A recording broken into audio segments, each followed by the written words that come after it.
What's the scene, all yo? We are the The Soca Soca Analyst. Analyst. And you don't know, I'm back with the day one guy himself, Mr. DJ JEL, the Soca Boss. We inside. Oh yeah, I can't even remember the last time it was the two of us on the podcast, For but real.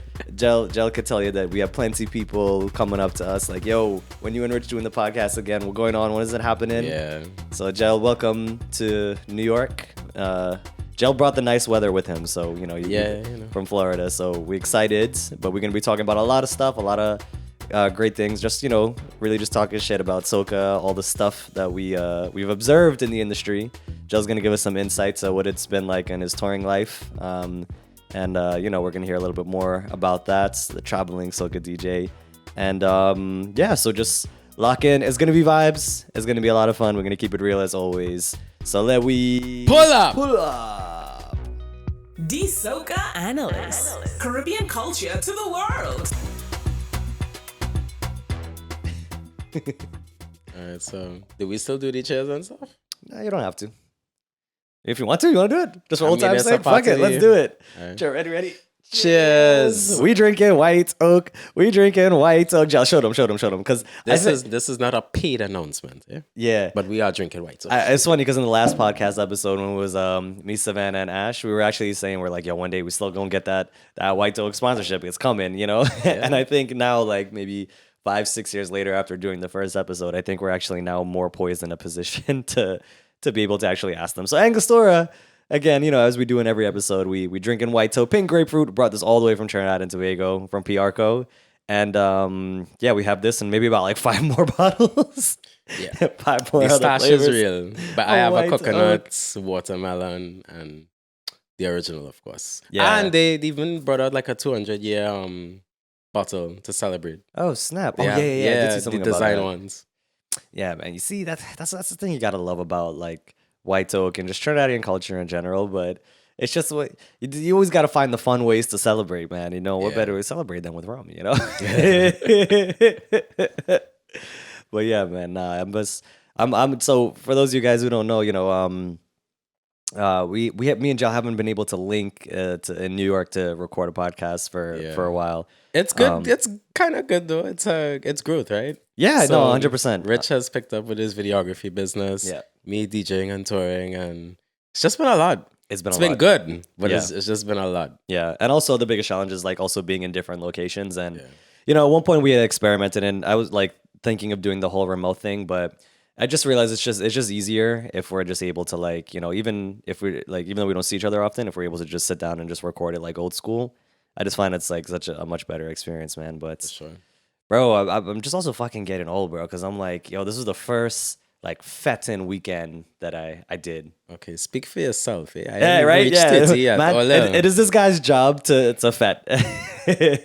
Yeah, so you have to go in the gym, you have to train, you have to take your vitamins. Yo, guys, I remember like Miami Carnival last year. I visited JEL in the Airbnb, and this guy have nothing but fucking fruits and smoothies and healthy Big up foods. Gino. No, because Gino really held us accountable. I ain't gonna lie. Yeah, yo, Gino went to grocery, come back with like carrots and broccoli, and then I'm like, this makes Pineapple, sense. oranges. This makes sense why Gino has a 6-pack and I have a doll belly. So She wants a doll belly and that's a wide up. that was the one song The one wanted to song I play all wanted day. last night that I did not get in the party. Milo, Yo, Zach, yeah. I want my tune. For those who don't know, JEL was booked to DJ at Fior, which is an event by Milo Miles. Right in like it was in Long Island City yesterday.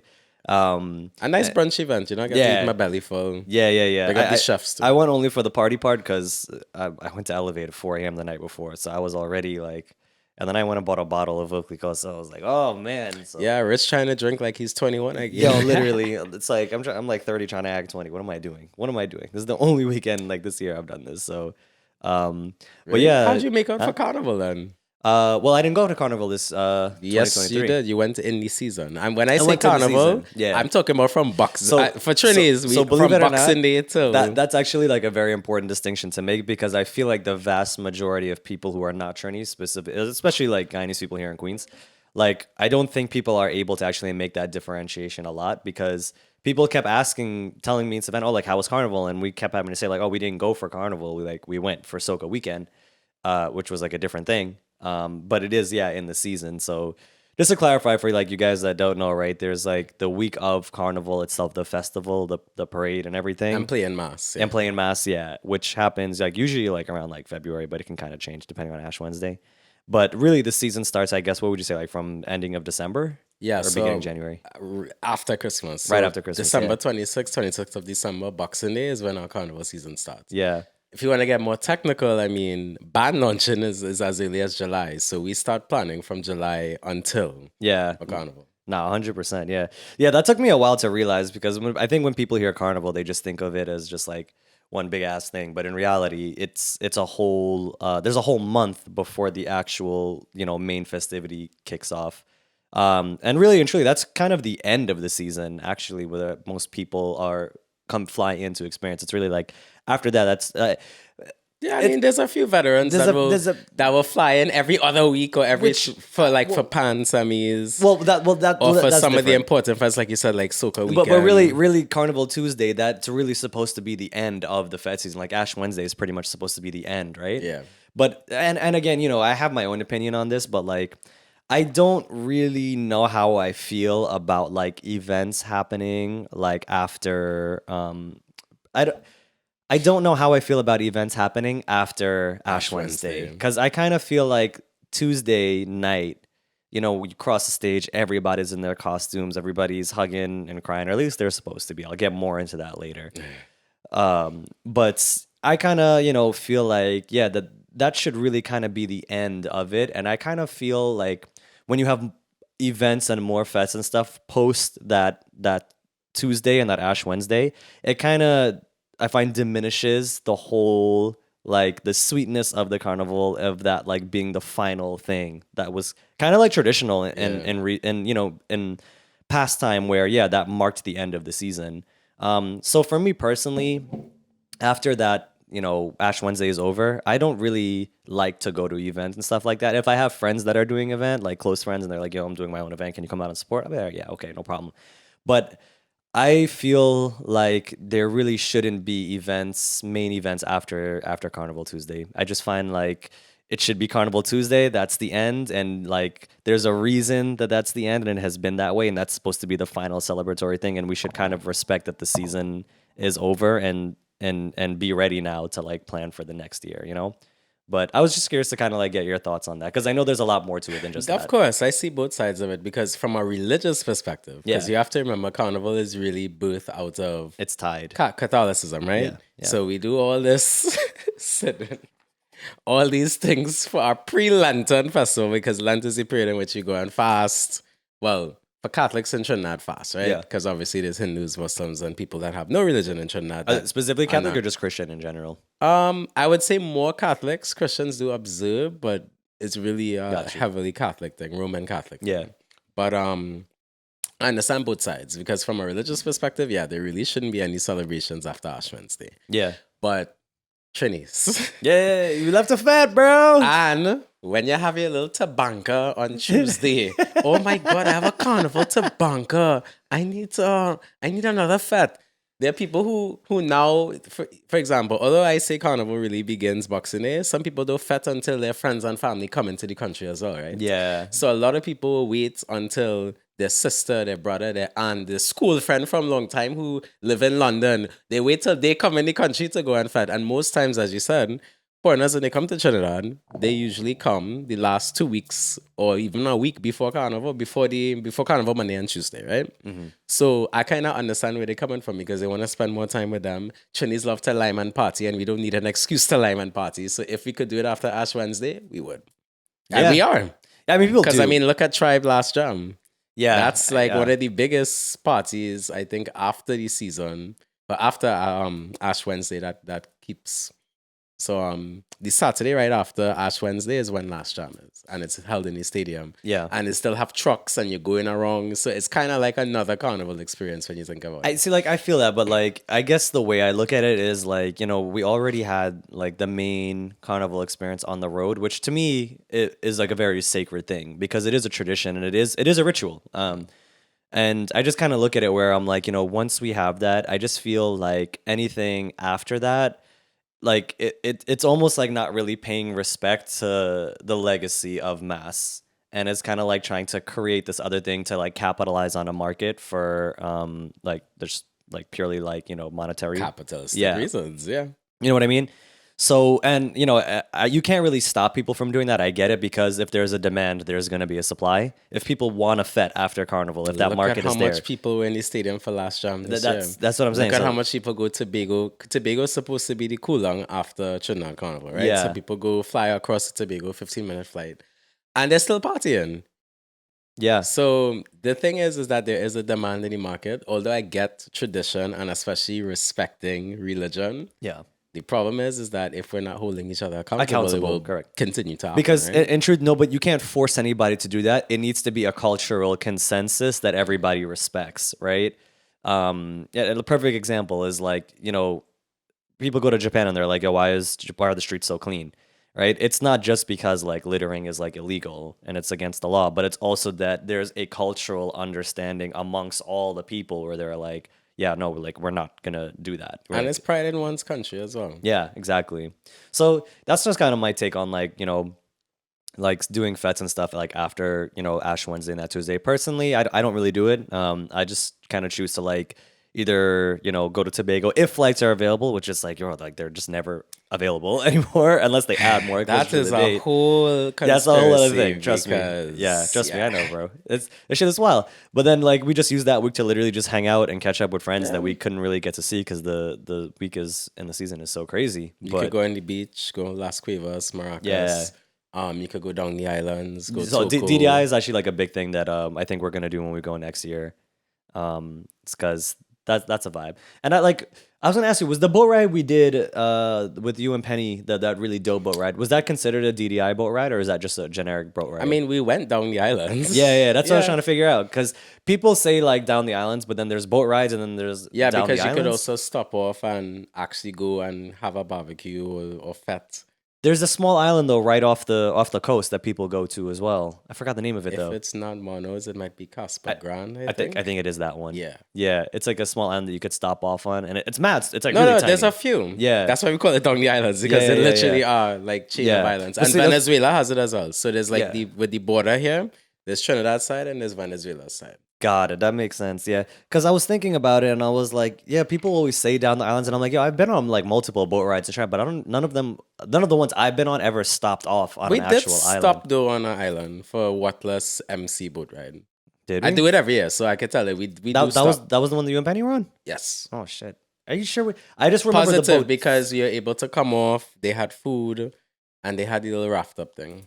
They had like a little obstacle course thing. I thought they just stopped at like a random No. area. That's one of them. That's why it's a chain of islands on the northern coast of Trinidad. Got it. I didn't even realize that was its own island. I thought that was just like a part of like the mainland, and we just stopped off randomly and you could go swimming. We sailed out of water. Yeah, waiting that random piece of I thought we were somewhere anyway, down south or you're something. drinking. Yeah. Rich had so much punchy punch that day too. It was bro. The last time, again, that was in my 20s, guys. The last time I had a punchy punch gel here in New York, I threw up in Wendell's Bush. So I kind of took a break. You're only supposed to take like 2 shots, bro. I was fucking going around squeezing shots. I was taking shots. It was madness. That's why we feed it to the people in Miami. Yeah.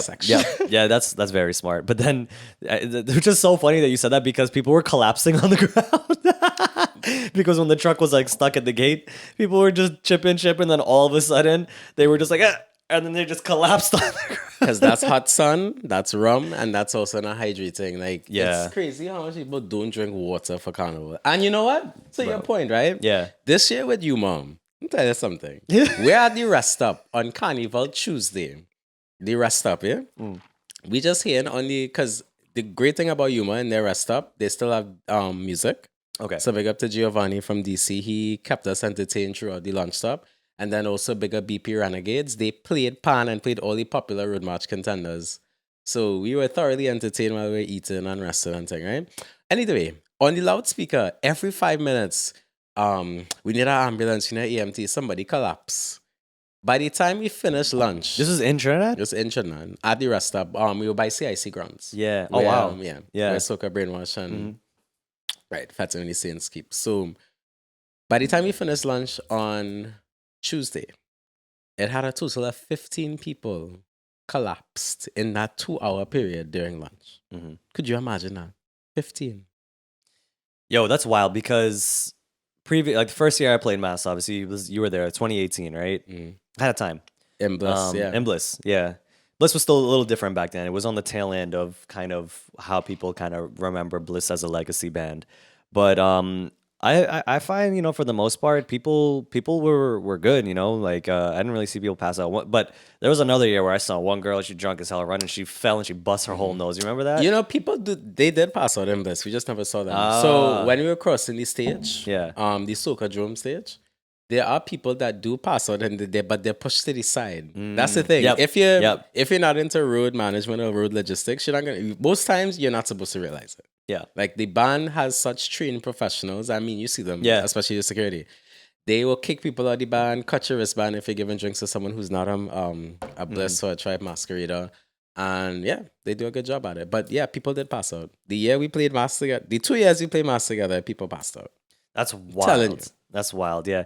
But they underestimate the sun. Yeah. So the one piece of advice that I got that I try to stick to, and it always stuck with me. I think it was the first time we ever went to Tribe Ignite in Trinidad, and 2018. And I remember Marshall was performing, and I remember it so vividly. I don't remember anything else from Ignite except for this one thing, when Marshall was on stage and he goes, "Lo, lo, lo, lo, lo." He goes like, "When all your phone reach, oh, you like to mash the gas pedal, right? This is not a sprint. It's a marathon. It's a marathon. You like to mash the gas pedal and drink and chug all your alcohol, and then you can't wake up the next day and you're missing fat dancing."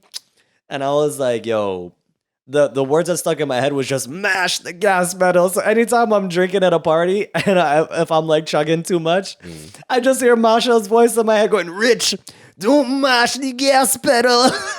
That's hilarious because Marshall is right. I tell everyone who's come for Carnival for the first time or any carnival, I tell them, "Hey, I know you're seeing the liquor. I know you're seeing it's an all-inclusive experience, but it's a sprint, not a marathon. It's a marathon, not a sprint." Yeah. The rum already hitting me. Yeah, boy.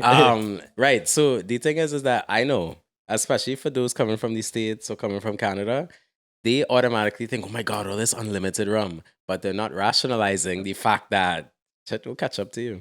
Yeah, and that's exactly it. And like that I find goes into an even deeper topic, which like Savannah and I talk about all the time, which I'm gonna get a lot of hate for my opinion on this, but like essentially like what I've really, because it sounds like something simple, right? It sounds like, yo, people come and it's unlimited rum, so like, people drink and they go a little overboard because we're not used to all inclusives, if you're like in New York and Florida and just other places where Caribbean, But I could argue for those who do vacation, when they go to all inclusive resorts, do they do the same thing though? I find the people, well, at least when I was younger, the people that I knew, like they would be drinking like crazy. Oh, watch your foot, Joe. It's on the tripod here.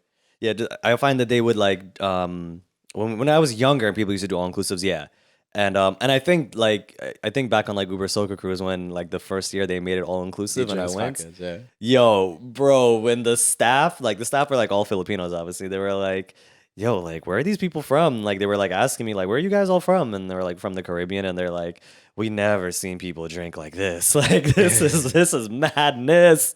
Madness on the road. But so it is a simple thing, like in the sense of like what I was trying to say was like, okay, the drinking culture is one thing, right?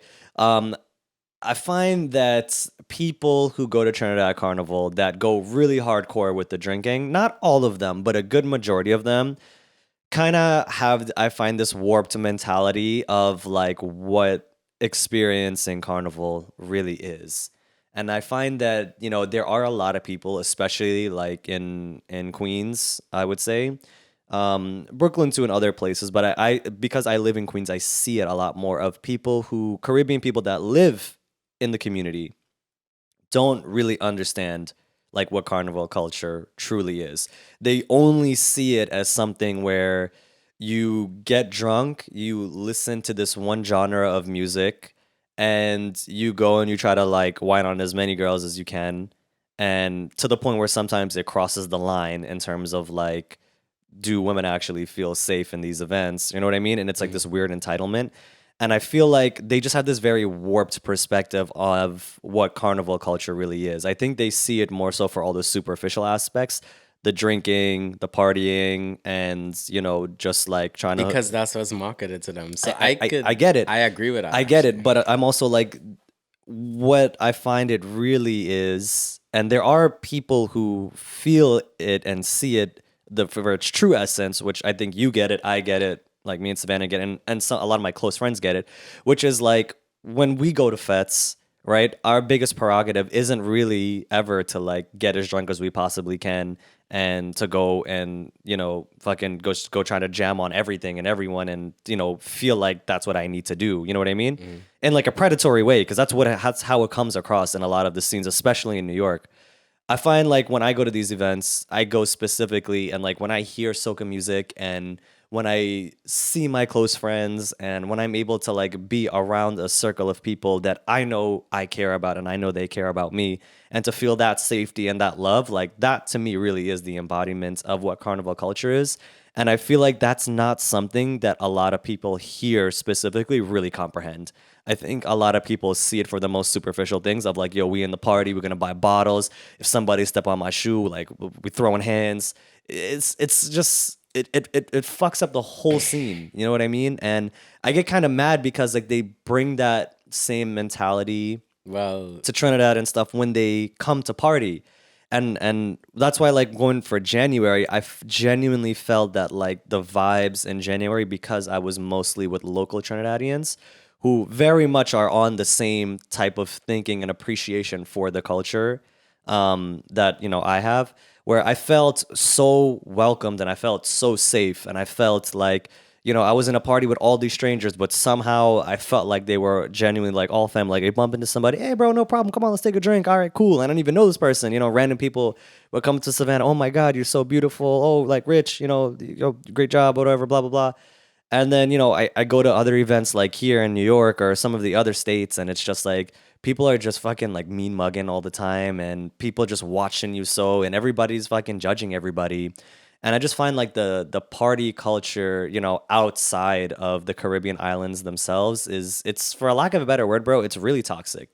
And it's not truly about loving soca and having that love and unity with your friends as much as it is just having that music there because people dance to it and people know it's popular, but they don't really know what it means and they don't actually exemplify the love and unity in soca music. And that's why like when I go to Trinidad sometimes and you go to the crowds that are the quote unquote foreign crowds, when, you know, in reality, it's more so people of a Caribbean background and others flying into the country to go to this one party. And that's the majority of the crowd.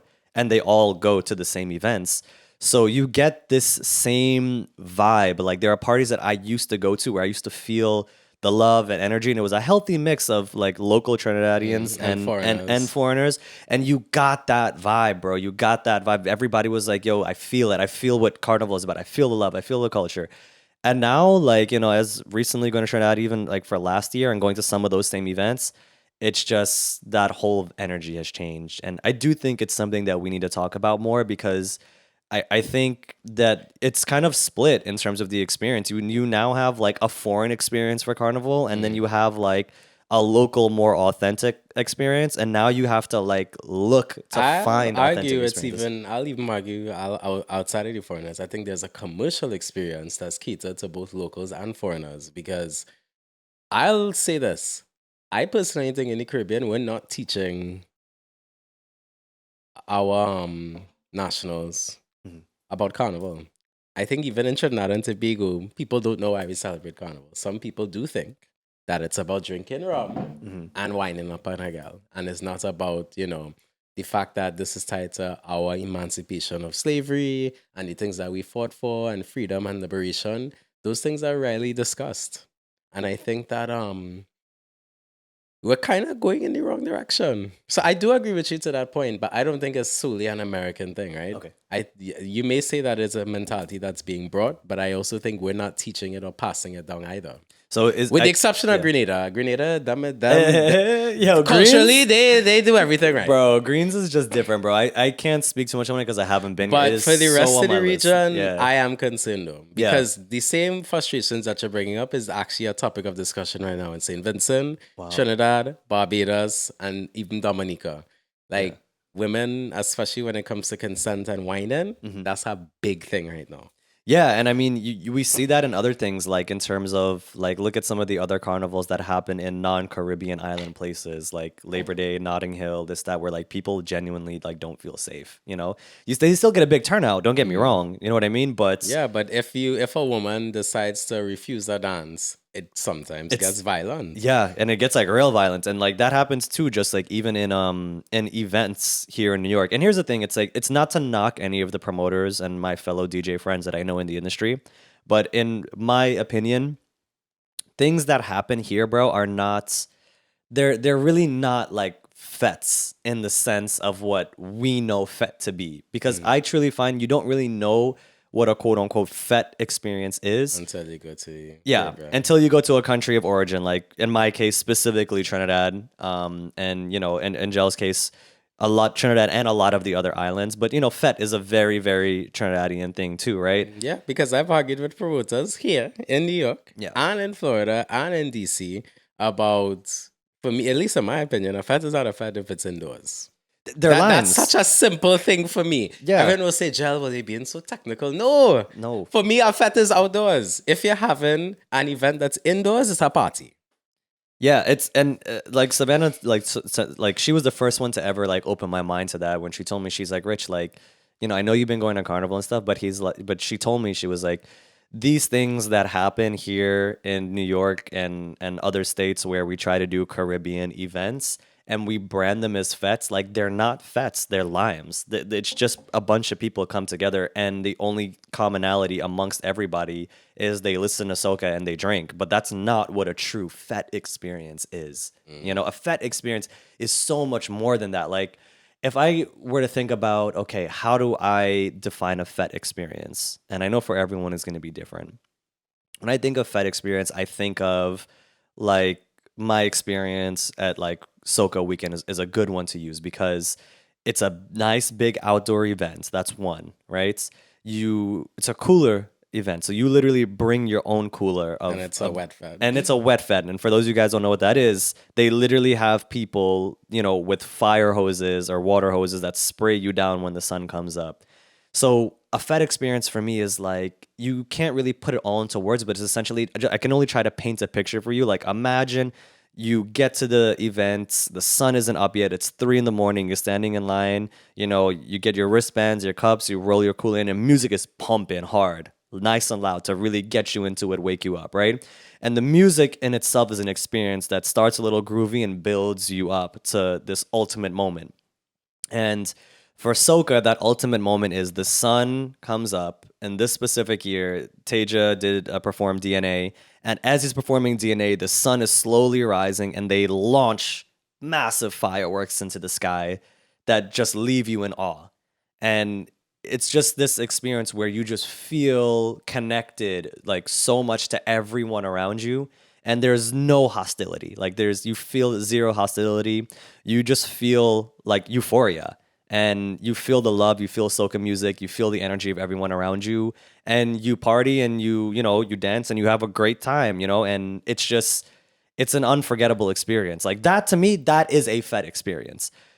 Anything else that people try to do, you know, especially like in places like New York, they're only capturing a fraction of that experience and trying to simulate it. It's not the full thing. And that's not to say that we don't have good events here. I was not good at saying because there are really good events here. There are really good events here that you can get kind of close to it, but you won't get that same thing. But again, I find you only get those kind of events when everybody culturally is on the same page. Right. Like a good example I find is your boat ride. Like you pull a very specific crowd that is a healthy mix of Queens and Brooklyn, which in New York is not easy to do. It's very hard to get both crowds together. It's Queens, New York. I mean, Queens, Brooklyn, Jersey, the Bronx, and Even some out of towners. Look at that, right? So you have a healthy mix of people that come out and have a love for soca music specifically. Why? Because that is the brand of DJ JEL, right? So you have these people that come out and they love music, and not everybody knows everything, and you can't expect everybody to know everything about soca music and have the same love. But what they do have is just very positive and good energy. And once you have that in a party, you know, the rest will just be taken care of, right? So I find that, you know, it is very, very important for people here to throw events that embody that. But at the same time, like, because of all the restrictions here, it's very hard to ever make it what it is. And in that's Trinidad. what I wanted to touch on. There are a lot of challenges in throwing events in the States in general. Yeah, and in it's Canada. not just people's mentality. It's also there's a lot of red tape in these. Like for example, a lot of the number one complaint we just get here is that, you know, we can't really have a breakfast fete, right? We can't have a breakfast party. Why? Because the noise restriction. So it would be nice if we could have a breakfast fete beginning at 4 a.m. and finishing at 10, but it's kind of impossible with the noise. Absolutely, and New York is like super strict with that shit. So, you know, there's a lot of restrictions imposed here, and I get it. All of that plays Then a there's challenge. sponsorship. In the Caribbean, it's easy to get sponsors from all these major brands. Oh, White Token, Carib sponsor everything. I was like, bro, and you guys, Campari, their budget is like insane. I'm like, bro, you guys want to start sponsoring Social Security? Like, what's going on? You trying to do some government programs here? But like, in the States, it's difficult to get any type of corporate sponsorship for Caribbean events. For Caribbean events, there's a lot of red I've seen tape. it in other markets, but in ours, for some reason, we don't see it often. No, if you do get sponsorships, it's very like local businesses, and you kind of have to like know people. So it's definitely like not an easy thing to do. But again, and that's another thing too. Like that's another reason why the experience in Trinidad is different, because in a way it is kind of set up and also again culturally accepted to have those things, right? It's a normal thing to have, you know, people like large brands in Trinidad, you know, sponsor party type events, and to be in just outdoor spaces, and cars can park in whichever direction you want, and if there's a space on the side of the road, go ahead and park. Nobody's gonna tow you away, you know what I mean? It's just everything is just kind of set up to allow you to have a proper fete experience. And I think that's why so many people say big brands understand that there's different activations that they do in events that you probably might not even see in the States. Yeah. There's things that they try that just work for their brand, and they see their return on investment when it comes to sales. Mm-hmm. Yeah, and I think that's a really important thing to bring up, is that there are a lot of things that happen in Trinidad outside of just Carnival, because people don't even know January exists, bro. Like a lot of people here, just regular, you know, Caribbean people here, they don't know that there's a fete season in January, and there's stuff outside of that. You know what I mean? That there's other events that happen throughout the year, not necessarily Carnival events, but there are flagship things that do happen. Like what's the big one? Is it the Republic Day where they do I forgot the name of the event, but I think it's like a Juve party where everyone does like red powder and everything. That's for Independence. It's Independence, right? Yeah. Independence. Yeah. And then Stinker Nuts, you know, Voice and Scorch and Illusions, they now have this Stinker Nutsy for summer too. That's also a big fete weekend. That's dope. Yeah. But you know, it's like for me, you know, going in January again, bro, like I'm really happy that I did get to go, is because the events that I got to experience outside of Soca weekend, and also CIC as well. And CIC is its own thing. But even some of the smaller, more intimate events like Fete Gala and Fete Yard, you know, by Lost Tribe, and then Fete Gala. Forgot the name of the group that does it. Savannah knows all that stuff. But even that too, like just being at an event where like I could have possibly been one of just a handful of quote unquote foreign people there, you know, and really getting to see like, and Fete Gala actually brings like more of a younger crowd too, you know. Yeah, because again, it's actually the young innovators of Lost Tribe that's doing it. Got it. So a lot of the young designers too, and their committees is who brings them to the Fete. Yeah. Fete Yard and both Fete Gala had very young crowds, but it was cool because I know like the consensus or the general stereotype is like young people in Trinidad don't know how to party and they're stush and this and that. But I find like was it a little bit more people just kind of like chilling and hanging out? Yeah. But I find like, bro, once Bungie touched that stage and a couple of the artists, it was it was dope. It was really, really, really dope. I think what's happening too, we're seeing the changing of the guards, right? So we're gonna see a lot more younger promoters Yes. and a lot more new concepts happen. Yeah. So all the commercial things that I think Trinis and foreigners are familiar with is going to change within the next 5 years. Yeah. Yeah. Don't be surprised if some of your favorite events are not as popular in years to come. I mean, it's already happened. A lot of the big commercial events that happen during the week of Carnival, it's not what it used to be, and it's changing. And I think there is a subset of people, specifically like myself, that are looking for these more authentic experiences, and it's kind of like become like a thing where it's like an if you know, you know, which isn't a bad thing because it kind of does have to. I find, and this is a whole other conversation we can have. I find it does kind of have to be like an if you know, you know kind of thing to have it maintain its authenticity and, how genuine it is until they decide to scale up. And once they decide to scale up, they're going to have major challenges. And that's the thing too, when it comes to these fets, because I think promoters tend to look at the numbers and they're like, yeah, boy, next year I want to get an additional 5,000 without actually really putting in the thought of, well, okay, if I get the 5,000, that means I have to scale up on the food, the production, the sponsors, etc. And I think that's where they just fall short, Now, again, it's easy for me to say because I'm still a small-time promoter, but from the events I've done and worked in, I've realized that, when you start to see the money as a promoter, you tend to cut corners. Yeah. I mean, we've seen that, right? We see that all over the place. We see that a lot. I'm not going to name names, but we see some shit. We've seen some shit in Trinidad. We've seen some shit in Miami. We've seen some shit everywhere where it's like, Jesus Christ, this can't be real life right now. But yeah, no, I think 100% there's always going to be that struggle with any business of financial gain at the expense of customer experience. And once it starts to compromise on customer safety, that's when you get to a whole other like ethical dilemma. Yeah. And I feel like, we as Caribbean people need to really start paying more attention and really start being mindful of where we spend our money. And I know that is not... Especially with with bands. Especially with bands. Yeah, of course. Especially with bands that, don't care about all that. I mean, it's kind of sad to watch that there are several bands that just capitalize.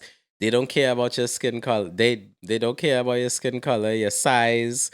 And they're very set on making sure that you're not included in their marketing material. Like, you really go ahead and spend your money in a band that doesn't want you there? Yeah, 100%. And it's like the imaging and who they want and who they choose to show in their band is one thing, but it's also, at the end of the day, I find the most important thing for any of this stuff, bro, that has to do with Caribbean culture in terms of events and festivals. At the end of the day, the thing that matters most to people is their experience. Correct. Right? You could have all the bells and whistles in the world and promote this and have the top supermodels and this, that, throw a big A-list celebrity on a truck if you want to and this and that. But if the actual customer experience is shit, it does not matter what you have. You could be the smallest band that has nothing, just a tiny truck with music. But if you make your customer experience one of the best that they could possibly have, meaning the customer feels like they matter, meaning their costume experience was seamless, everything that they have fits, everything. Their costume was actually built sturdy, meant to last. Their drink, it's easy for them to get a drinks from the drink truck. Everybody's smiling with a friendly face. The music is good. There's a thoughtful curation of music. Everything. If the customer feels like there's intention behind everything, behind their experience, you will have repeat clients year after year after year. Have a loyal fan base for sure. Yes. And I find so many promoters overlook that and they don't think about it. For example, some promoters will be like, oh, I want to attract crowd A, but they set things up for crowd B. Some promoters are like, oh, I want crowd A and I want a crowd that really loves Soca and really gets on bad. But then their event is like 50% dancehall. Literally. And your headliner is like a dancehall act. Literally. And their whole experience is like hookah and, like VIPs and all this stuff. And again, all those things counteract. That's not a fed. That's not a fed. It's a lime. It's so. I mean, it's not even that. I think that's birth out of club culture, you know. Of course, let's call it that. Of course, we basically in the club. It's club culture. It's club culture that they're trying to put into and brand it as a fet. That's what it's club culture that people are trying to brand as a fet. And I don't think people are really paying much attention to it. And the one thing I hear that people saying more and more is they're kind of tired of the same shit over and over again, especially here in New York, myself included. And I think that there is a huge need right now for people to feel heard and for people to experience their culture in a way where they feel safe, you know? And I was talking to Savannah about it, and I'm like, I don't actually know what the right way is to accomplish that. But sometimes I tell her, I'm like, given like this huge amounts and this huge proliferation of like club culture, sometimes I find like people, especially in Queens, enjoy themselves more at an event where you have VIPs and like tents that are all separated from each other and they just sit and party with their own people. I find they enjoy themselves more because once they're all stacked up on top of each other, they fight. And it's wild. It's like some of the other events I've been to, where that setup was a thing, whether it was like Breeze in Coney Island or the first Line by the Water, where, because of the COVID restrictions. In Long Island. And Long Island, all the VIPs were put into like the perimeter of the venue. And then there was a middle space where if you chose to, you could leave and go in the middle by the stage if you wanted to.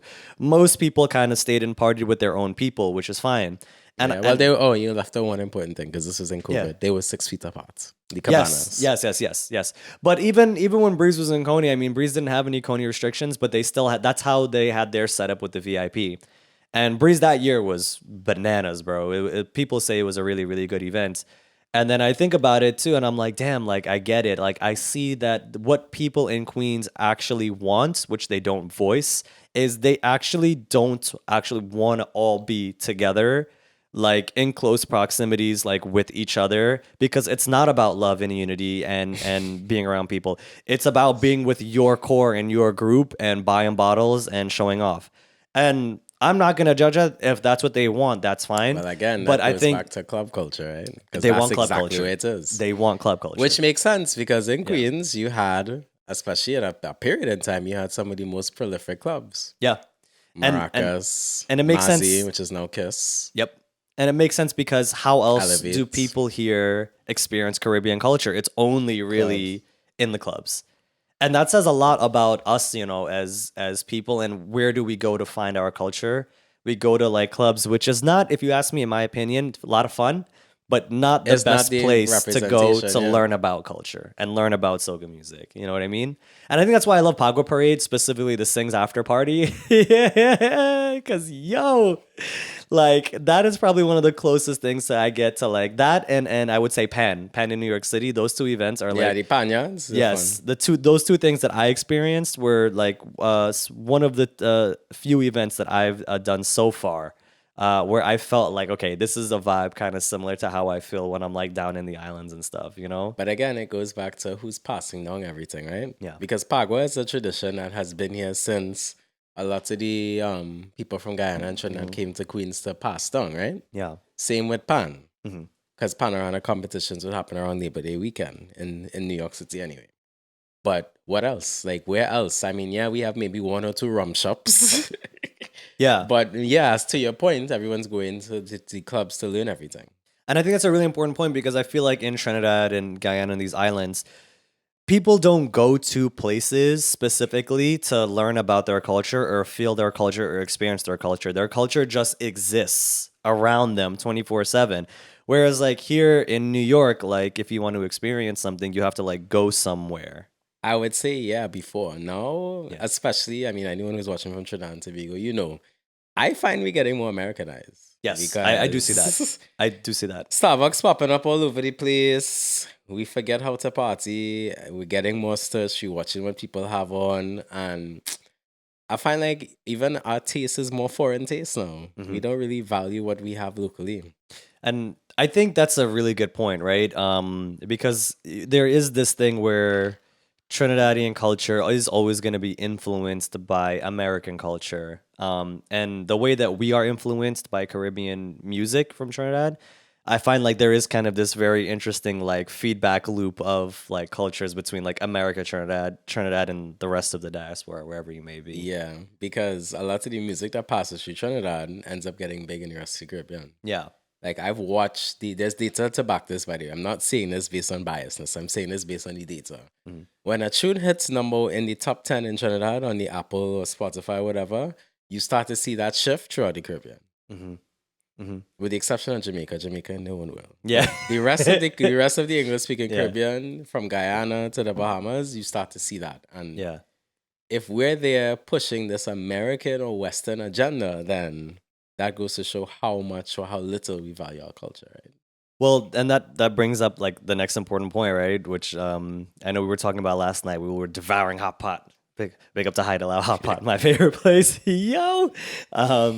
But that brings up the next question, which is like, okay, if we have both of our cultures, and specifically Caribbean culture, heavily being influenced by American mainstream media and what's popular, whether that's hip hop culture or more of a house like kind of poppy sounding thing, which we're seeing already in soca music. That brings up a really important point of like, well, then what are we making what we make? Well, okay, why are we making what we make, and who are we making it for? Like, why are we as Caribbean people making music, and who are we making that music for?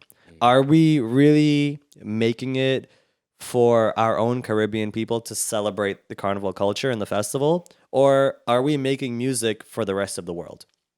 And I think this question of soca music, should it go to the world? Because you always hear that, soca music to the world, soca music to the world. Like, Marshall's one of his biggest dreams was to make soca music go global. And in ways, he's definitely succeeded. But I do also think that, when we think about soca to the world, we have to be so careful, because I feel like there's such a huge risk of losing the authenticity of what that music is and what our culture is. And I don't necessarily always feel like soca music to the world is this big, great thing. Like, I think we have to work a lot harder to make soca music great in just the Caribbean, And I feel like right now we're kind of split. You have people that want to go in one direction of taking soca music and Caribbean culture to the world at the cost of watering it down, which they don't really see. And then you have other people who have been, carnival veterans doing carnival for 40, 50, 60 years in this for a long time, that have paved the way for us to be able to experience it the way that we do, who see what's happening. And quite frankly, I think they feel like kind of betrayed, like you have people in Trinidad who can't even have access to their own carnival because of price and, just so many other restrictions. How do you feel? That's a double-edged sword, because I feel like when everyone brings up the price of carnival, we're only talking about some of the popular bands. Correct. I think that from a commercialization perspective, we only think of those top bands, but there are several bands in Trinidad and Tobago. And they have nice small bands. I told y'all, even in South, like if you don't want to play mass in Port of Spain, South has a real good mass and a real good Juve. I actually find Juve in South I find Juve in South is better than Juve in Town. Same in Juve in Chaguanas as well, these central people. The thing is that everyone wants to go for these top bands, and then they'll bring up price. But then you're leaving out all the other smaller bands that cater to people that are actually within your pocket that you could afford. Yeah, I think you actually bring up like a really good point there. The only thing I feel bad for about like the small bands is I don't know if they figured out the logistics and stuff like for this year, but I always wonder if like the smaller bands actually get to like cross the stage, like specifically in Port of Spain, because of like how large the like really large bands are. So usually from my understanding, the Port of Spain Corporation allows for that too. So they would have to plan that. But if they do, and there's different judging points as well. Same in South, because that's how we're able to tabulate the votes for Road March and what plays. Remember, it's a lot of bands. So if you look at the plays, you'll see it. That makes sense. But even for foreigners who complain that carnival is expensive, right? You could look at other options. You don't have to play in insert band name here. You could play in another band and try something new. Yes, the experience might not be as top quality as this elitist band or bands, but you still get to play mass. And if that's really your prerogative, then that's what you should do. Yeah, and I also think that experience is very subjective, right? Because I could play in a t-shirt band. Once I knew it was safe, I could easily play in a t-shirt band and probably enjoy myself. So you'll love St. Vincent. Yeah, that's what I'm saying. Antigua, because Antigua, they're famous for t-shirt bands. That's what I'm saying. I could play in a t-shirt band, and once I know it's safe, I know the energy will be something different because I know I will feel a lot more free because similar to Juve, the vanity aspect of mass is now removed. And you're able to just genuinely experience what you were actually meant to experience, which is the euphoria of soca music and Caribbean culture, right? And again, that's why I still to this day will always prefer Juve over actually playing mass because, again, I find the way that people free up during Juve, you see a completely different side of the country, and you still get a carnival experience because you're still doing a route and you're behind the truck. And, you know... And I mean, it's tied to our history. It's like really tied to the revolt. Juve was born out of rebelling against the slave masters. And the whole carnival characters around it, like the Blue Devils, the Dame Lorraine, all this was to mimic the slave master. So you still kind of get that element as to why we celebrate carnival in the first place. Yeah. And that is lost in the commercialization of mass. Yeah, 100%. So like, again, you know, there are the two aspects of it of, you know, like, sorry, what I should say is there is still always going to be that lingering question of who is this for and why are we doing this, right? So like back to, I guess, like the topic of like soca music to the world, because we know that carnival exists, you know, for Caribbean people. On a deeper level, there's now this thing where like, is our band's going to exist for quote unquote the foreign crowd, or is your band going to exist for the locals? And how easy and what's that experience like? When it comes to now the music, I find that, and I think JEL, you could speak on this a lot more than I can, especially for someone who like knows a lot of the music and has to play it all the time. But I also feel this trend of, you know, power soca kind of being put on the back burner and this like huge rise of this groovy soca music. I think that in itself too is also like an embodiment of how do you make soca music like more palatable to a wider audience. But should it be palatable? That's the question. Exactly. Because, right? That's the exact question. Because here's the thing that I think everyone has failed to realize. Some of the biggest soca songs in the world are power songs. When we look at Palance and Follow the Leader and Jump by Rupi, It's Carnival by Marshall Industrial, they're all power songs. They're all the songs that my non-Caribbean people and non-soca loving people know. So is it really that we need to make it palatable? Because I'll even go a step further. When I was in London last year, I had a guy from Germany who came to one of my events. And, you know, we were sitting down, we were chopping it up, having a conversation. He's saying, JEL, do you know why it is soca has been sounding a lot like Afrobeats lately? I said, what are you talking about? Then he gave examples of some of his songs. I was like, oh, well, you know, they're trying to appeal to a wider audience. You know, they're experimenting because they want soca to play. But from what he told me is like, well, you know, I listen to soca because I like the sound of soca. If I wanted to listen to Afrobeats, I would listen to Afrobeats. And when he told me that, I was like, that's a good point. I didn't know how to answer him, and I'm puzzled. I'm not an artist. I'm not a producer yet. But the fact that I couldn't answer that question for him brings up a big point. Are we also alienating the audience outside of our market in the Caribbean that loves soca for what it is because we're trying to be something that we're not? That's probably one of the most important questions right now. I truly feel, my opinion, right? I feel like soca, first and foremost, needs to be for Caribbean people, and not just Caribbean people, but specifically people in their respective islands. First and foremost, it should always be for them, right? That's not to say that artists can't, you know, experiment and try new things. Yes, because that's part of an artist's growth, right? But I feel like that split, that 70-30, there needs to be whatever it is. There needs to be a balance of, you know, this is soca music for us, and this is music that's experimental. But the priority I find is that soca music should first and foremost be for Caribbean people. And the whole argument of soca to the world and all this stuff, I mean, people, you know, are not going to like what I have to say about this, but I don't always feel like Soca to the world is such a good thing because we lose a lot of the original sound of our music. We end up trying to like cater to an audience who quite frankly doesn't really give a shit about us or know us. And, you know, we end up like choosing a different audience over the actual core supporters and quite frankly the people who need it the most, which is the people in your respective island and then by extension your diaspora. You know what I mean? I feel like just like trying to push this whole soca music to the world thing, you know, it can be really dangerous and it can be really detrimental if we don't check ourselves. And to me, it's like trying to get, I don't know, like a random like Japanese song saying like, oh, we want to push Japanese music to the world, or we want to push this one genre of Turkish music to the world. Like these are things that are so foreign to most people that they don't really get a full understanding of it. And whatever understanding they do have of it is always going to be a distortion. Yeah. And we've seen that. We've seen other people appropriate Caribbean culture and like totally distort Yeah, it. you're right. You know? Like, Well, we've also influenced a lot of artists too. Drake being the top one. Because when he did One Dance with Wizkid and Kyla, he said he was influenced by soca. When you look at Swally and French Montana for Unforgettable, where they had the steel pan in the track, that was also influenced by us. So the thing is that if we continue to stray away from what makes us us, we're not one, we're going to lose our identity, but two, we're losing the magic of what we have.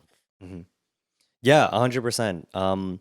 So I think like, And people also, sorry to cut you, go ahead, people go will ahead. also misconstrue it. Like in a recent interview on E! News, they were interviewing Tyler. Tyler's a South African artist. Yeah, you might know her. She has like the #1 Afrobeat song in the world. Make Me Water, I think is the name of the song. Anyway, they were interviewing her and the interviewer says, you know, I really love Afrobeats and, you know, some of my favorite artists are Father Fox and Benjai. Now, we all know, and I think this clip went viral on social media too, we all know Father Fox and Benjai are no Afrobeats artists. They're from the Caribbean. Father Fox is from Barbados. Benjai is from Trinidad and Tobago. Where she get that from? Is it that one, our music is now sounding so much like Afrobeats? I mean, granted, yes, soca is African as well. But is it that we are straight so far away that that's it? Or is it that we branded soca in a way in which that it now fits in Afrobeats that people could not pick up on what it is? Are we doing a good job?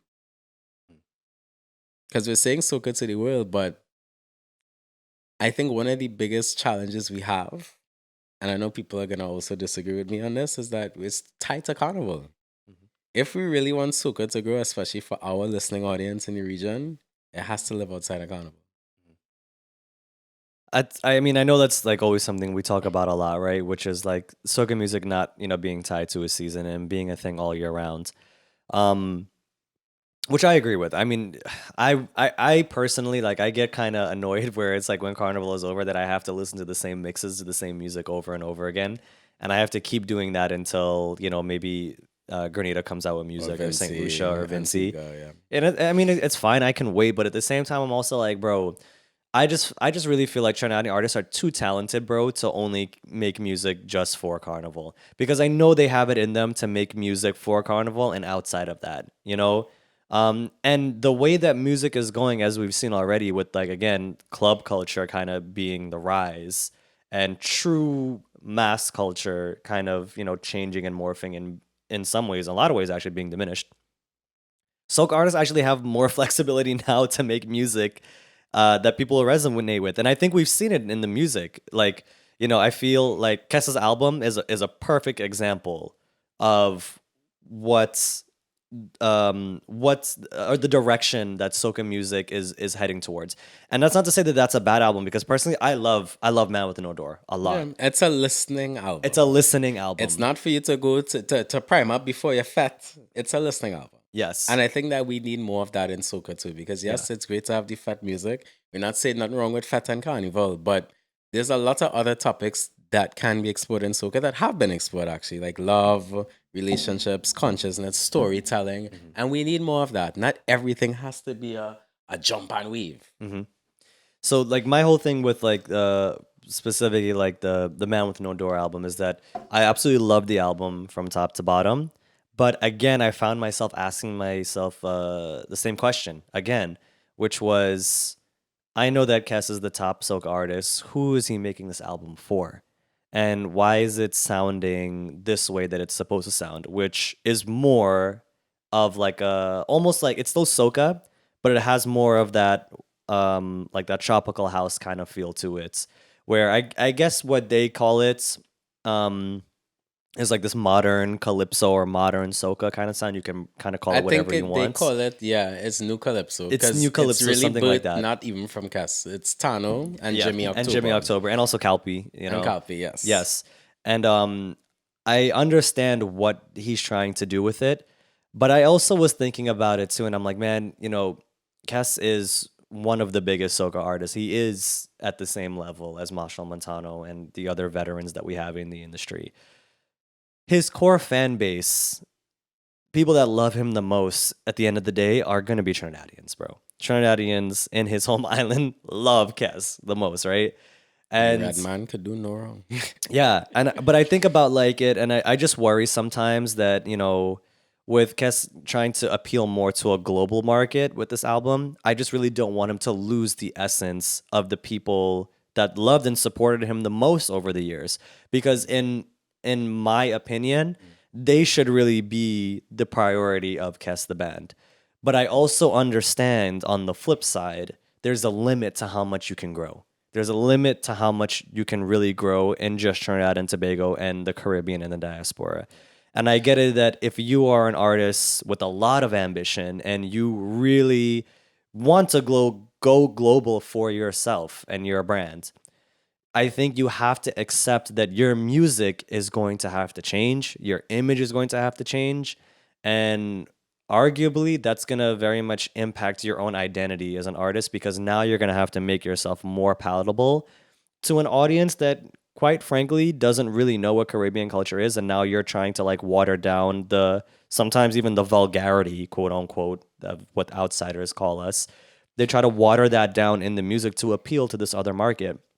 And what does that market want? They want like this Afro beatsy kind of sound, which ties right back into what you were saying of like, did the host just make an honest mistake and just not really know? Or is it really like our music is just starting to sound like kind of generic and like, Afro beatsy and all this stuff, So I think like when it comes to soca music, our artists need to have a lot of intention of who are they making music for, and what do they want them to experience, and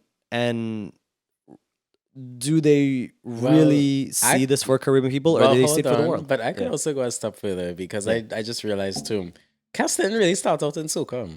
No. Bungie didn't start out in soca, nor did Problem Child or Skinny. Mm-hmm. To everyone's surprise, a lot of our artists, they did not want to do soca. They ended up trying with soca, and I don't want to say they got through, but they had more success because they sang the genre that was popular in their island, or what their island was known for. Mm-hmm. But Cass wanted to do alternative and rock and pop. That's where he came from, and that's why we heard it a lot in his music, like What Less, Where You're From, Savannah Grass. Skinny loves dancehall, especially 90s dancehall. He's a bounty killer fan. But you hear it in his music too, because he incorporates it into soca. So I think too, when we look at intention, we often have to realize, like, do our artists even want to do soca?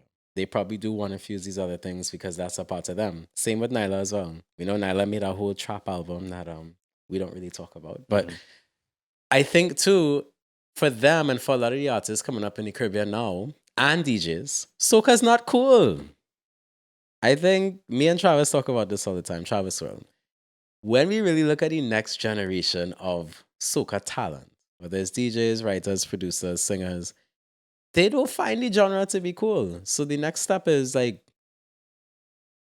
when we really think about the future of soca, how are we even making it attractive to young people? Are we? Because we're missing a whole sector of the under 25 in soca. There's Aaron Duncan. Nyla just turned 26, so now she don't even count. There's DJ Cheem, and then who else? Saki? I don't know. I think about that a lot. I think about the future of soca artists. And now, I mean, we have Nyla. We have now, obviously, Mikael Teja, who's been in the game. Well, Teja's older. I was going to say, Teja's been in the game for a while. Teja and Nyla, I think, at the same age. They're 26. or 27. But it can't just be two of them alone. You know, there needs to be so much more support of younger people, and there needs to be more young people involved in soca.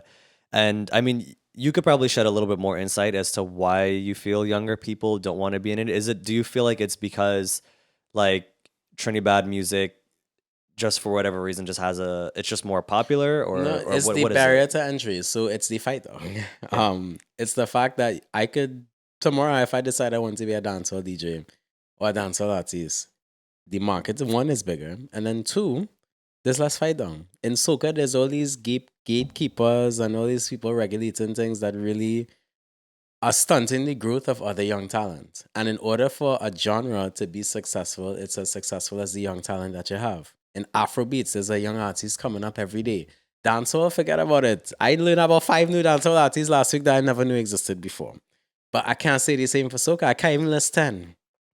I remember the first time I saw the amount of views on Taliban versus the date that video was released. And I couldn't believe And it. people didn't know who Byron was. I couldn't believe the amount of views on that video. I'm like, yo, it takes one soca song years to hit the amount of views that And the man is video from hit. St. Kitts and Nevis. That is so wild, bro. You know?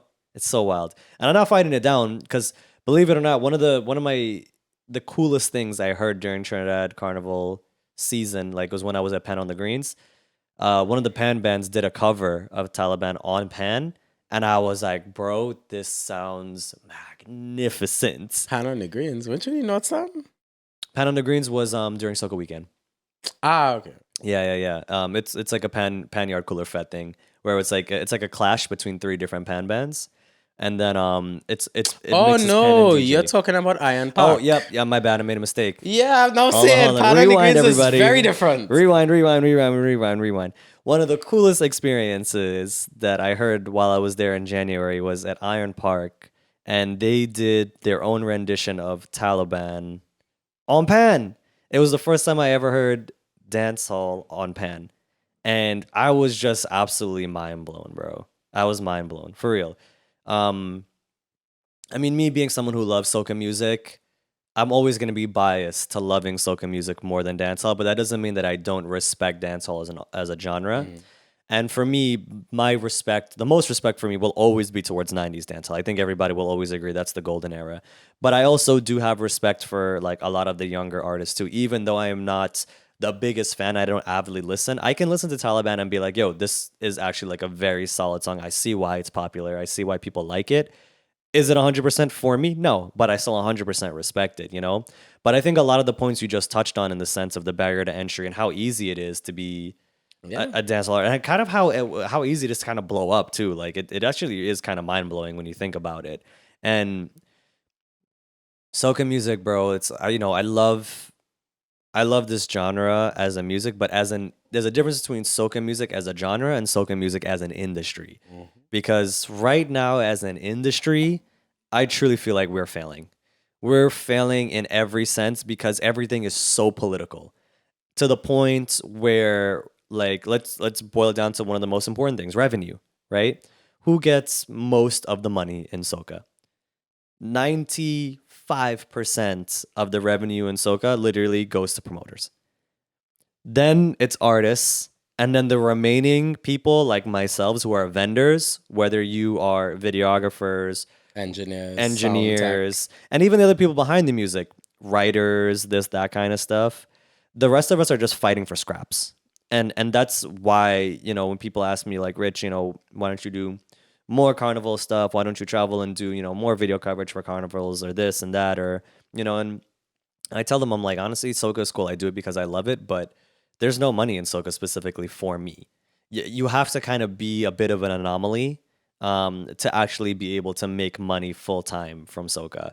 And arguably, soca artists themselves don't make money full time from soca. They do other things that aren't really advertised, but like it's very hard to do anything in soca full time. I think that's why I respect you so much, bro, because I just remember the days of like meeting you for the first time, and then, you know, coming to like your graduation party in your backyard, seeing how much you've grown, and you always just kind of telling me like, you know, yeah, my goal is to one day be like a full-time touring DJ, specifically in soca. And I know how much that's meant to you and how long it took you to get there. And to be able to do it at your age, bro, is very impressive, and I'm like really really proud of that. But I know for sure that it has its own struggles. Oh yeah.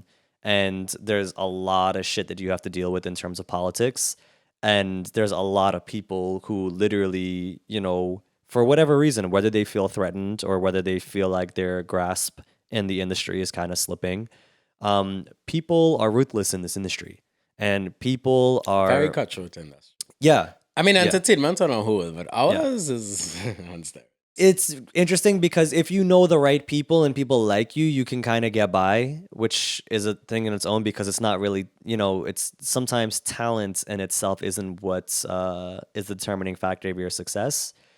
It's a lot of times now just who you know and your popularity. And, you know what I mean? And your hype and your popularity. So, there's a lot of that, but I find that it's really the people in the industry who are willing to go out of their way to say, no, don't book this person because I don't fuck with that person. And it's sometimes it's just that simple, And I think that happens with a lot of the young people. Why? Because the older people in the industry feel threatened. Old promoters don't want to see young promoters come in and do things better than them, right? DJs don't want to see younger DJs who are more trendy come in and do things better than them. Artists don't want to see younger people come in and take their spot at a huge event. You know what I mean?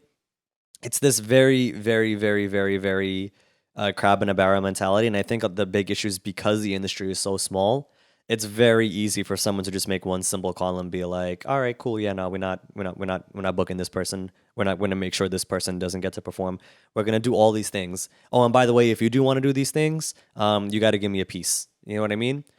I remember one of the craziest things I heard, bro, when we did the Live Love Soca interview with JEL. I remember when I did that interview with her. It was such an amazing conversation. I love speaking with her. She was big up JEL. Yeah, big up JEL. On that interview, she what really stood out to me about her is that she had such a loving, bubbly personality. That's how she is in person. Yes, and to me, it's like the embodiment of kind of being like a Trini woman is like this loving bubbliness of like kind of very free spiritedness, which I always envy a lot because like being in New York, working here kind of kills your soul. You lose a lot of that free spiritedness because you have to trade it for always being on time, always being punctual, always making plans and this and that. So talking to her was so nice, but I remember one of the things I felt so bad for her about, and not just, for her, but just about other young, beautiful women in the industry, was that, I asked her, I was like, so tell me a little bit about like your experience of making music and trying to get it promoted and trying to get it marketed.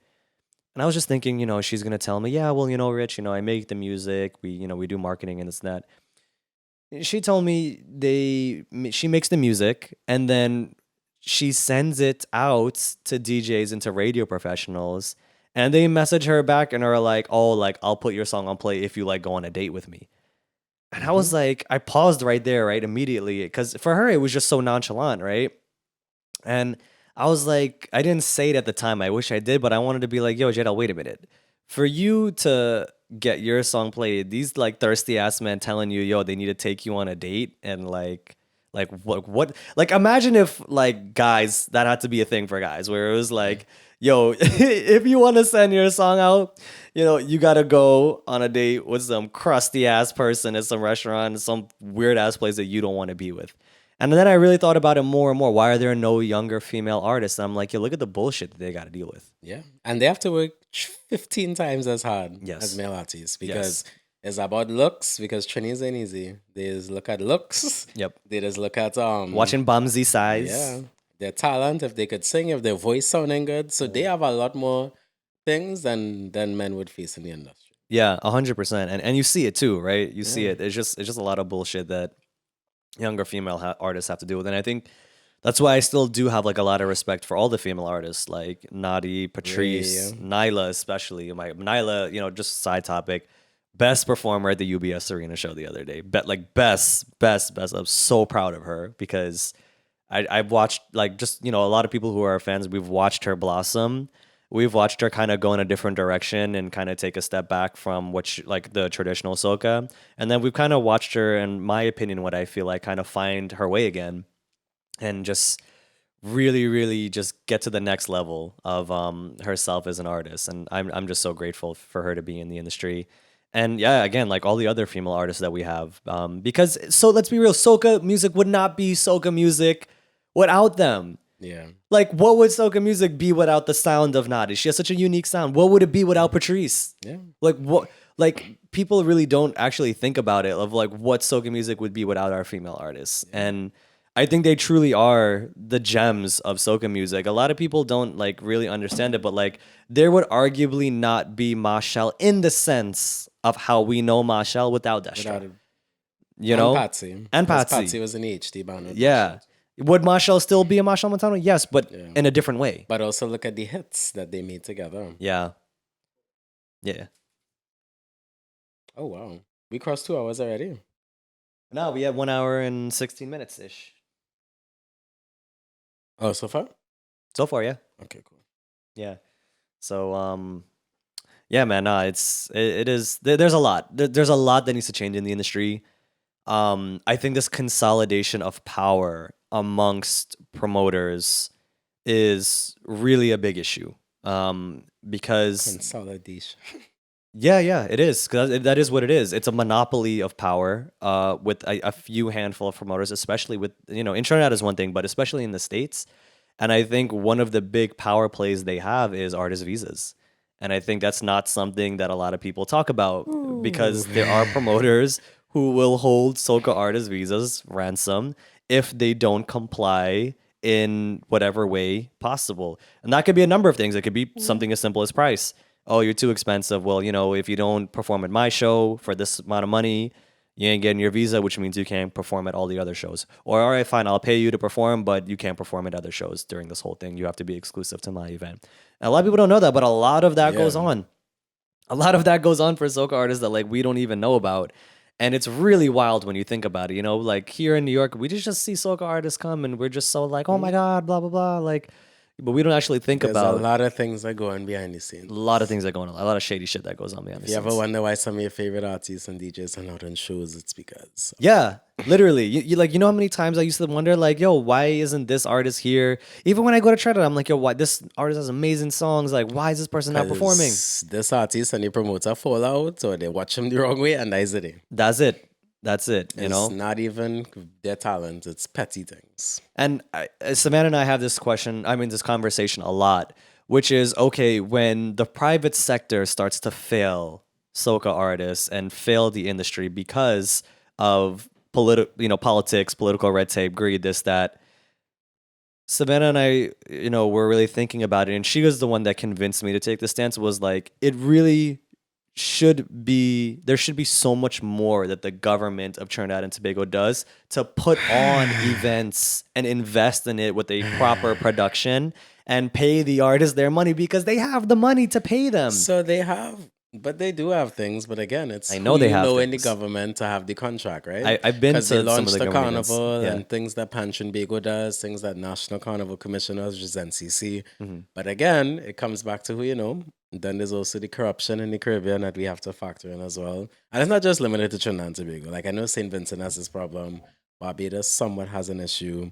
So it's not, there's a lot of politics behind it. I agree that, the government should be involved. But to be honest, dealing with public sector is one thing too. They are it's not much different from private sector. I think private sector has a better strategic path and plan, whereas public sector, because of government funds and optics, they have a lot of red tape that they have to go through.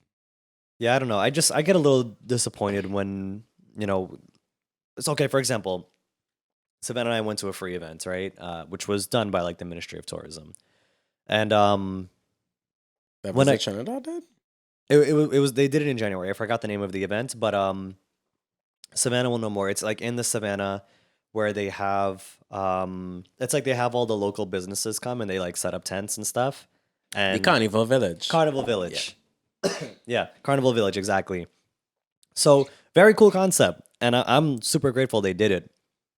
What I was sad about though was when I saw the level of production. It was like dinosaurs, bro. Like stage like so I get it's a free event and stuff, but I was like, it's actually reflective of the vision of the government, because even if you watch TTT, which is the government regulated channel, right? If you watch the production value, it's off, and it's also not free size for TV. And in addition to that, the production value on its own, they don't invest in good cameras. Or lighting. So it was even Ask Avenger, like look at TV6 and all these other stations. It's like they're still in 1995. It's so old looking. I know. But I at least figured from a live event production standpoint, man, I figured they would have at least like spent a little bit more money and gotten like at least like a better AV setup, like an actual proper like stage. Okay. You know what I mean? Why would I do that when I, as in the ministry, whatever ministry, I'm not calling names, could easily pocket the money and pay my friends out, right? Yeah. Could get a cheap sound system, a cheap stage, and I could take the rest of the money. That's all it is. It's corruption. Yeah, no, I mean, it just sucks though, man, because I just the thing that made me sad and like what made Savannah like sad was like when we thought about like again, who is this event for? This event is supposed to be for local Trinidadians. You have local Trinidadian people who have never seen Isla Blackman perform. She's from their own island, performing all through. Like, you have people there that have never seen her perform. It's wild, really, when you think about it, right? And then they had her at Carnival Village and stuff, and then you get there, and it's like this production is so low quality, and I'm like, it's sad to me because I truly feel like the people of Trinidad and Tobago deserved better. Of course. And in terms of being able to experience their own musicians in their own event for a government-sponsored event, which they pay taxes for. This goes back to the conversation that we're having today. Do we see the value in what we have? As forget Trinidad and Tobago as a region, because the same conversations are happening in St. Vincent, Grenada, Antigua. I don't think we see the value in what we have, and we don't understand. The only Caribbean island I really see this happening for is Jamaica, because they have the international success with dancehall and reggae, right? Look at the Bob Marley movie, #1 movie in America. Reggae music has always, and dancehall has always had a footprint throughout the world. We don't see the power in what we have, and until we do, I don't think we're going to have the foresight or the passion to bring soca where it needs to be. No, that's a really, really good point, man. Yeah. Dominica, on the other hand, they're bouillon music right now. I think we really need to watch what's going on with them, because they're investing a lot of time, effort, and money into bouillon. I was telling someone, I'm like, yo, I feel like bouillon right now is the replacement for power soca. It's that tempo with its own unique sound that is taking the Caribbean by storm, you know? And it's live bands. Live band. Yeah. It is on another level, for real. And that is the wave right now.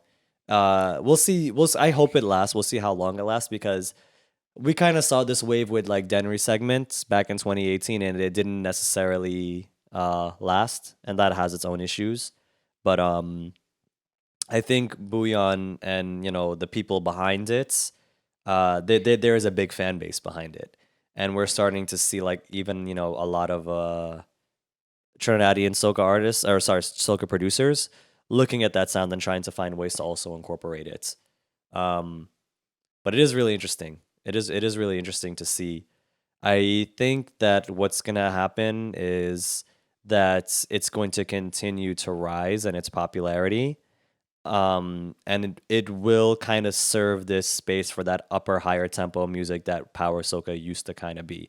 But here's my thing, though.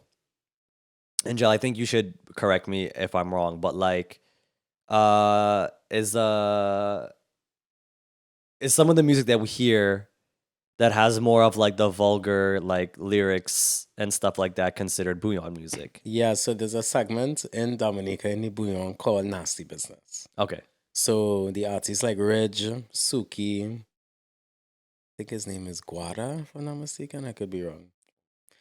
They push your hand in you, and when you work your muscle right, all that is coming out of Dominica. Some of it has spilled over into soca, but a lot of it is still focused on Dominica's bouillon, and that's kind of how they popularized it, using what that shock value that dancehall has to put it into their music. Yeah. See, so I can support bouillon music. Here's the thing: I don't not support nasty business type bouillon music, but it's not for me. And I also don't know how I feel about nasty business music being played on the road because, quite frankly, especially when children and them walking exactly, up and down the streets. I find that carnival culture is for everybody. It's for like people and their families. First and foremost, Caribbean people, but by extension, yes, like the doors are open for everybody to partake if they want to. And what I would just hate to happen is for something like nasty business to be the thing that is the dominating music and replaces power soca. Because now we're replacing a type of music that really brought people together in such a euphoric way. And we're just replacing it with something that's so superficial and quite frankly, just is just for shock value and for social media clout. And I don't really like it because, again, I don't think that it's a true embodiment of what soca music is.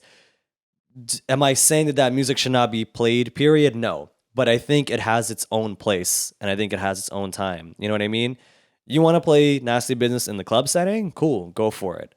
But on the road, I don't think it's right. I think it's kind of disrespectful to like what mass culture is. Now, again, other people can fight me on that, and I encourage you to. But I genuinely feel like we need to be really careful. And when I kind of see the people that I see embracing nasty business music, it's the same people who don't get what true carnival culture really is. It's, again, people who see club culture as carnival culture, and it's not totally representative of I feel who we are. That being said, though, I would like to speak to somebody or hear the perspective of somebody that lives in Dominica, and I want them to like tell me like, yeah, when we on the road, we play anything and it don't bother us, or when we on the road, that has its own place and we don't play that. You know what I mean? I mean, have you been before? No. Not well. Remember Dominica Carnival and Trinidad Carnival is the same time. I didn't even know that. Yeah. Snap. Yeah. Them, Martinique, Guadeloupe, well, depending on where, and Brazil always, and Haiti, always conflict. Okay, remember, again, Carnival is not just us, it's a pre-Lenten festival for a lot of countries.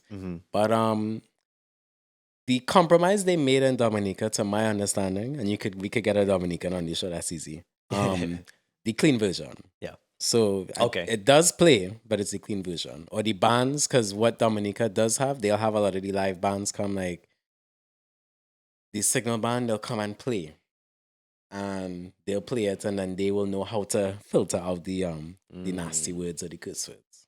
Got it. Okay, I mean, that makes sense. I guess that's kind of like it's like a halfway happy, like a compromise between the two. But I don't know, maybe people in the actual island don't see it at all how I see it. You know what I mean? I don't really know. It's a controversial topic. We'll get someone on the show. We'll organize that. Yeah. Organize someone from Dominica to come. Yeah, no, that would be cool.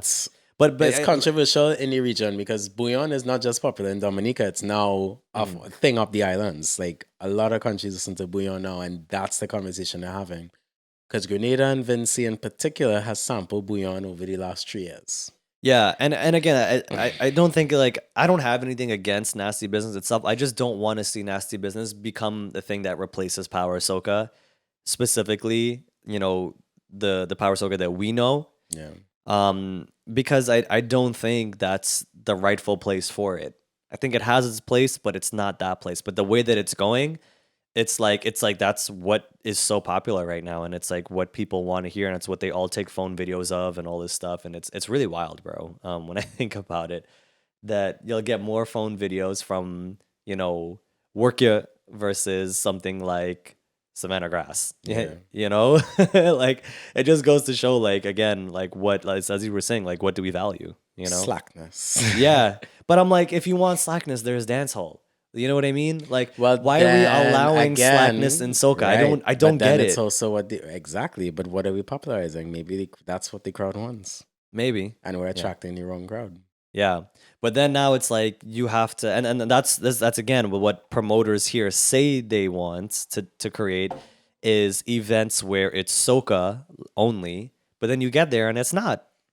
You know. It's not. It's like you go to events and it's like you go to some events that are branded Soca, whatever. Put whatever name you want, because at this point they fucking putting names because on everything. Soca, no, because I watch it too. I've been watching flyers and I'm watching this popular after work rooftop party put Soca this. Yes. And then underneath in the fine print, dancehall, trap, everything. And I'm like, so Like, it's not what Soca is this? event. That's not a Soca event, bro. Like, call it something else. Don't call it anything but Soca. You know what I mean?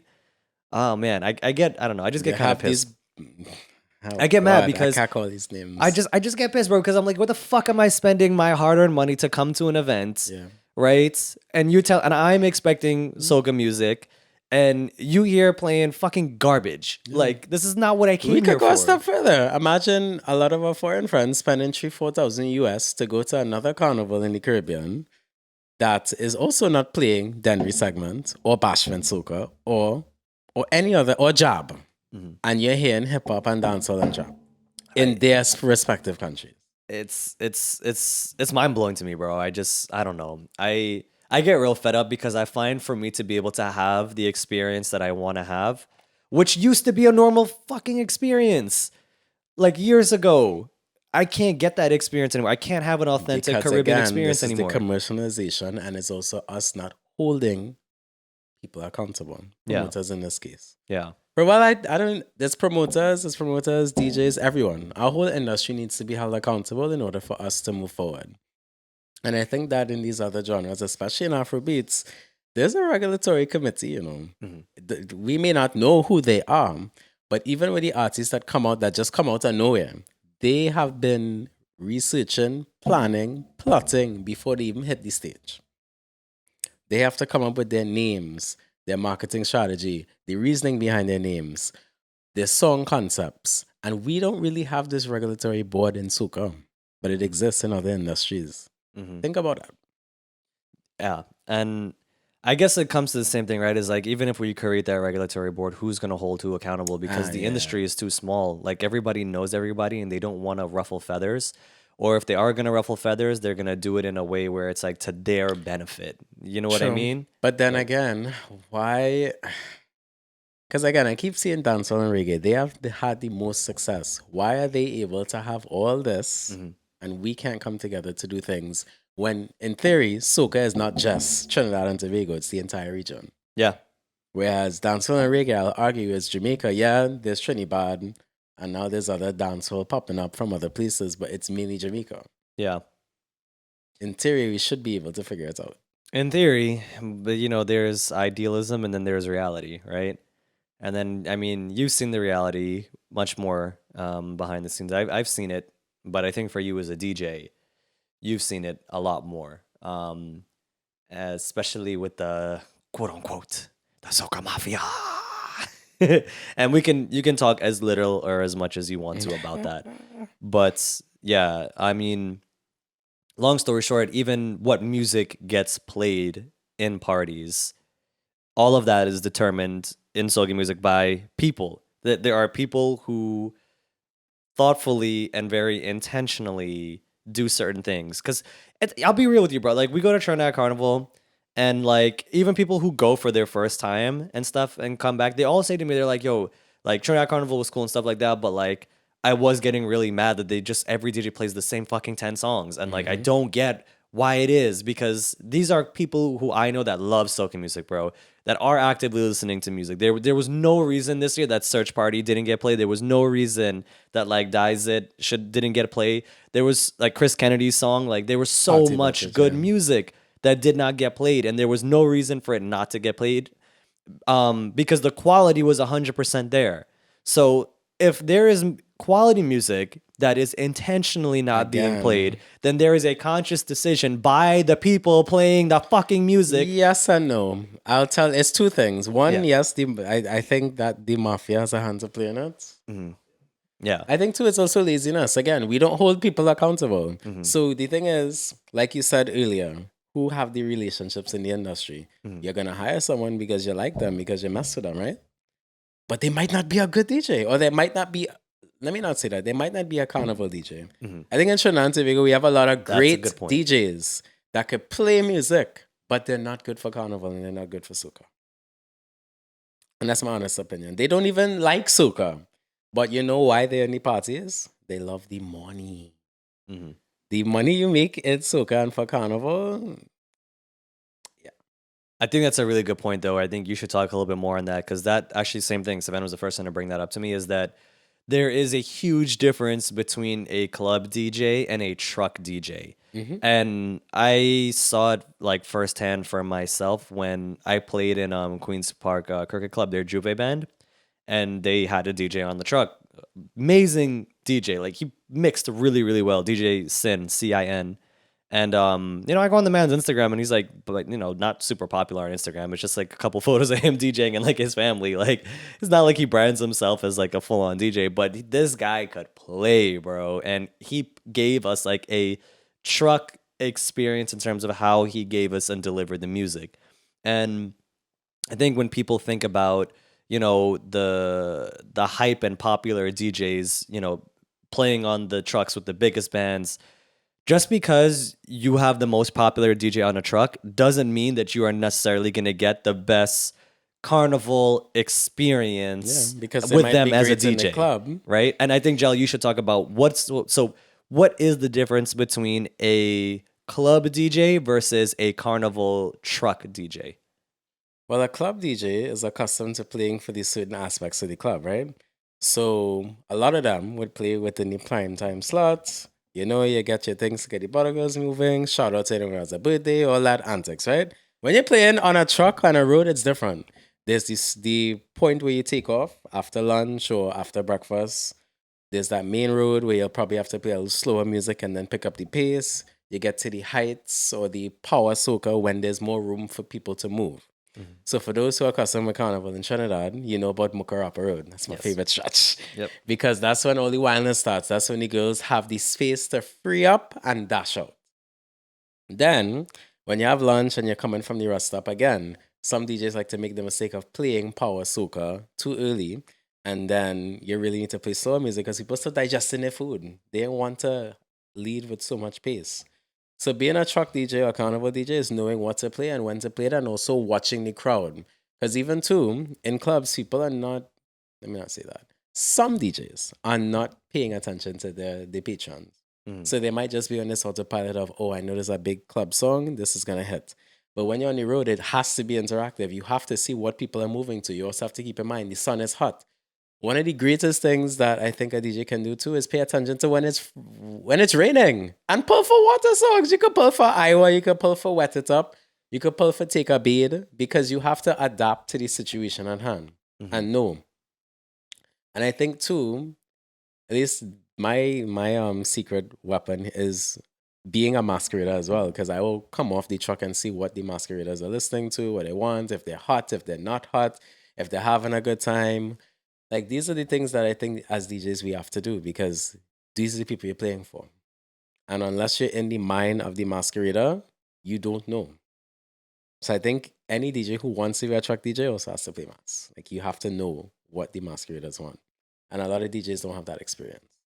Bro, that's a really, really great point, man. Yeah, like understanding the actual experience before you actually touch the truck. But, it's as we were saying, right? A lot of what determines who gets work in the industry has a lot less to do with your talent and a lot more to do with your popularity on social media and your connection, experience. Right? Yeah, no, I think, it all really just comes down to who you know and the popularity. And yeah, and because of that, it's kind of sad, because then, the masqueraders themselves are not really getting the full experience that they should have. You know what I mean? And it's sad because, again, they're paying $3,000-$4,000 to play mass. Literally. The flight is not cheap. The accommodation is not cheap. Their costume, the fat tickets, and this is the experience that they get. Mm-hmm. So we have to really be mindful, as we established earlier in the episode, who our audience is from all fronts. Whether you're artist, producer, DJ, promoter, you have to know your audiences and why you're doing this.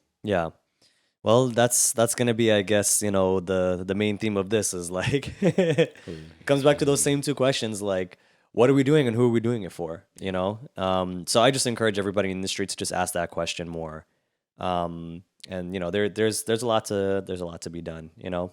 But before we wrap, why don't you tell me a little bit more about where DJ JEL is gonna be for the next coming months, I guess, if you want to start there. Ages. Yeah. We don't have all that time on the podcast. Just let me know where you're going to be next. Or how about this? Let me know where you'll be next, I guess. Okay, I was going to say, it depends on when this is edited too, right? Yeah, this will probably, with the AI, this will be done in probably like next week. Oh, well, then in that case, you can catch me in Malta for Malta Soca Weekend or Ibiza Soca Weekend, but it's in Malta this year. They changed destinations. Be at Orlando Carnival. I have a date in Toronto as well in June. There's something I'm doing here in New York. And I'm also having Just So in New York too on July 28th. Oh, shit. Yo, for those of you guys who don't know, is the boat ride you doing still? So I'm moving it online because the company that I do the boat with went bankrupt. Oh, shit. And there's been a lot of issues lately in New York. And again, why do I do this? For the patrons. So I'm worried about, one, their safety, and then two, their value. I think that in the past, they've been overcharged a lot for alcoholic beverages on the boat. And I want to bring it online. And most importantly, I want, some more local rums, some Caribbean rums to be available. So you'll get all of that and more. Just So, food inclusive fete. There we go. And when I say it's a fete, it's outdoors. Yo, bro, for anybody who doesn't know, the Just So fete, because I mean Just So fete. Yeah. I'm sorry, I'm so used to calling it the Just So brunch boat, right? In New York, but in Trinidad it is a fete. It's a Just So fete. Yeah. The Just So fete, one of the few events that happens in New York that is genuinely soca, genuinely Caribbean culture, genuinely all love. So I definitely encourage anybody, who's considering a good fete for the summer to come to the Just So fete, because I gotta support my brother, but I also have experienced it myself, both as a vendor and as a patron, and it is vibes. Food is real good. People are really cool. And we come with one purpose. Yeah. To have a good time. To have an absolute You ain't coming to stand up and watch people. Yeah, exactly. We don't want you to come down if that's your prerogative. Yes. It's to have a good time. Yes, and nobody's throwing hands. If you're throwing hands, don't come to the fete, because that's not what it's about. So, all right, cool. Well, I'm looking forward to hearing what it's going to be like in Malta. That sounds like really dope. You haven't been before, right? First time. Oh, man, look at the boy DJ JEL. Yeah. Soca Boss, truly taking Soca to the world. And I mean, I have other stops too. I know there's Japan. Big up my crews in St. Vincent as well. Toronto's Caribana, London. There's a lot. But I'm excited for what the year will bring. I just hope, again, that we fix our wrongs in the industry. Yeah, man. Well, luckily we have people like you in the industry trying to work on it in your own way. And it's as I always tell you, man, all the people talking shit or anybody trying to, stifle your growth, you just have to ignore the noise and keep growing the brands and the person that is DJ JEL, because you have that presence. It's already there. It's just a matter of just continuing to grow it. And we all know that all the people watching, a lot of you guys are DJ JEL fans. DJ JEL has a lot of fans out there. I can't walk nowhere into a party with this man in the Caribbean scene, because that's actually why I stopped following you around, because I was like, yo, bro, like, I'll be with JEL, and then the next minute it's like 20 people coming to Agile for a photo, and I'm like, yo, I'm just awkwardly standing here. I'm like, let me go to the fucking bar and get a drink and just chill out, But the ironic but I'm is happy how much for people you. have asked for you outside. Yeah, I know, likewise. Yeah. Because it's not like people don't know who you are, It's like, where's the friend you're always doing the videos with? I went on the coming up with this. So anyway, but I'm glad that we were able to do this. Nah, man, it's always great to link with you, bro. Like, I'm always excited. And Wendy new studio. Yes. Finally. Yes. We finally, all you get to see, we're in the new studio, you know what I mean? I mean, working with New York real estate here, so, it's actually a little shoebox, but it's nice and cozy. We got white toe, we got a couch, we got a table, we got some rum, we chilling. And lots of lighting. Yeah. Nice lighting. So yes, all be sure to, subscribe to the YouTube channel. We are on Spotify, and we're on, I believe it's Apple Podcasts. Apple Podcasts. Yes, we're on all three of those. So continue to follow us, keep checking it out. Always appreciate all your love and supports. The request for the podcast is, it's something that we get a lot in person. So, we're trying to keep it minimal right now, just to be mindful of our schedules and our work-life balance. So we're still trying to kind of keep it on par with like a once a month thing. But also thanks to everyone who has been supporting us from the beginning. From day one. Because we know we're not the most consistent. Yeah. It's tough, but we're doing it and we're making it happen. And yes, just please continue to show us the love and support. And we can't wait to see you guys at an event. I can't wait to see you guys at the Just So Fete. It's gonna be vibes. So as always, big up and bless. The Soca Analyst. Caribbean culture to the world. Subscribe now on YouTube, iTunes, Podcast, and Google Play Music.